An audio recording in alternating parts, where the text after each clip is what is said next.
Does your language learner speak in memories or movie quotes or rhythmic vocalizations? Do they listen to one piece of media or one piece of sound over and over and over again? Do they frequently perform echolalia? These are all telltale signs of that learner being a Gestalt language processor. Gestalt language processing is a bit of a buzzword right now. There's a lot of information about it, but I want to give you some insight on what speech language therapy services look like for a stage 1 Gestalt language processor. In my experience as a neurodiversity affirming speech language pathologist, my treatment sessions look like pulling language out from that Gestalt language processor and attempting to apply it to real life functional things. So I set the room up with as much fun, interactive things as possible, and that learner walks in and they start scripting. They start using their language. I will listen, I will repeat back the language that they're using, and then I will attempt to apply it to something functional. A lot of times I do this with the assistance of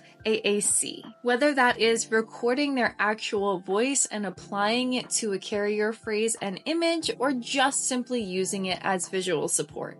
And what that does is set them up with the opportunity to use that language independently in other situations. There is so much to learn about Gestalt language processing. It could be a 3-hour course, which I do present on if you'd like to hire me. But if you are a beginner, I would highly recommend Gracie Liu Processes Language Differently. I am not being paid to promote this book at all, but the author, Grayson Basel, did send it to me for free, just so you know. It's essentially a Gestalt language processing 101 book. It is so helpful for the foundations of Gestalt language processing.